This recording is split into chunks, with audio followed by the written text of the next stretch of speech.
Welcome. Today, we're discussing one of the most challenging and often misunderstood decisions a person can make: establishing no contact with a parent. This journey is deeply personal and rarely easy, but it can be a vital step toward healing and self-preservation. If you are considering this path, please know that your feelings are valid. This decision often comes after years of struggle, pain, and attempts to find a different way. You are not alone in seeking peace. No contact means intentionally creating a complete cessation of communication and interaction with a parent. It is a boundary, not a punishment, designed to protect your mental, emotional, and sometimes even physical well-being. This step is about self-preservation and establishing a safe space for yourself to heal. It involves cutting off phone calls, texts, emails, social media interaction, and in-person visits. The goal is to remove yourself from a source of ongoing harm or distress that prevents you from thriving. This decision is about reclaiming your autonomy. Choosing no contact is a significant decision, typically made when all other attempts to establish healthy boundaries or improve the relationship have failed. It often becomes necessary when a parent's behavior is consistently toxic, abusive, manipulative, or detrimental to your mental health. Your peace and mental health are paramount. This might involve emotional abuse, gaslighting, constant criticism, a lack of respect for your boundaries, or an inability to acknowledge your feelings. Sometimes, distancing yourself is the only way to break cycles of harm and prevent further emotional damage. This is not about being selfish. It is about self-care and survival. Before initiating no contact, take time for careful preparation.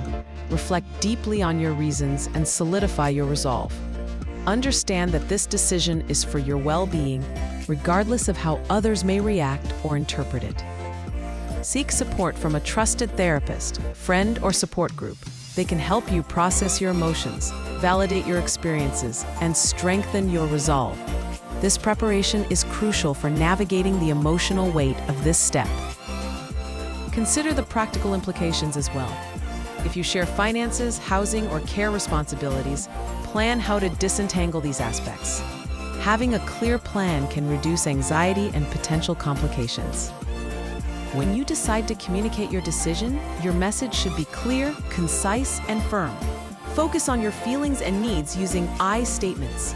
Avoid blame or an exhaustive list of past grievances. The conversation is not an opportunity to relitigate history. For example, you might say, "I have made the difficult decision to stop contact for my own mental health." Explain that this is not up for negotiation. Keep the message focused on your need for peace and space. You do not need to justify your decision extensively or seek their understanding or approval. The message is to inform them of your boundary, not to open a dialogue about their behavior. Your peace is your priority. The method of communication depends on your personal safety and comfort level. Consider whether an in-person conversation, a letter, or an email is most appropriate for your unique situation. Prioritize your emotional and physical safety above all else. An in-person conversation allows for directness but can also escalate into conflict or emotional manipulation. If choosing this, select a neutral public place and bring a trusted support person if it feels safe. Have an exit strategy. A letter or email can allow you to express yourself clearly, without interruption or immediate backlash.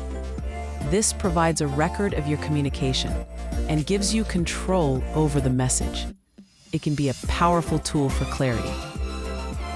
If you choose to communicate in person, maintain your calm and focus. Stick to your prepared message and avoid being drawn into arguments or defenses. Reiterate your decision respectfully but firmly. Remember, you are setting a boundary, not seeking their permission or validation. You are simply informing them of your choice. It is important to remember that you cannot control their reaction, only your own. If they become abusive or manipulative, end the conversation immediately. Your safety and peace are paramount. You have the right to disengage from any interaction that threatens your well-being. Be prepared for a range of reactions, from anger and denial to sadness, guilt-tripping, or even attempts to enlist other family members. These reactions are not a reflection of your decision's validity, but rather a reflection of their own coping mechanisms or inability to accept your boundaries. Understand that their reaction does not change your truth or your need for this boundary. Your peace is a priority, and you are not responsible for managing their emotions about your choices. Stay centered in your decision. Other family members might try to mediate or pressure you. It's important to set boundaries with them too, explaining that this is a personal decision for your mental health. You don't owe anyone an explanation beyond what you choose to give. Once you have communicated your decision, it's crucial to commit to the no-contact boundary. This means blocking them on your phone, social media, and email if necessary. Consistency is key for the boundary to be effective. The period immediately following can be challenging. You might experience grief, guilt, or loneliness, even if the relationship was harmful. These feelings are normal and part of the healing process. Allow yourself to feel them. Lean on your support system and prioritize self-care activities. Therapy, journaling, connecting with friends, or engaging in hobbies can all help you navigate this transition. Be patient and compassionate with yourself. This decision is not about assigning blame, but about taking responsibility for your own well-being.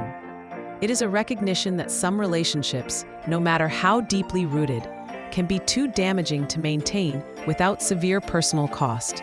You are choosing peace. Choosing no contact is an act of courage and self-love. It acknowledges that you deserve to live free from ongoing emotional pain and distress. This is a profound step in your healing journey. Your past experiences are valid, and your future deserves to be free of those same struggles. This decision enables you to focus on building healthy relationships and a life that truly supports your mental and emotional health. Throughout this process, continuous support is invaluable. Continue working with your therapist to process complex emotions and strengthen your resolve. Your therapist can offer coping strategies and validation. Connect with support groups for adult children of difficult parents or survivors of abuse.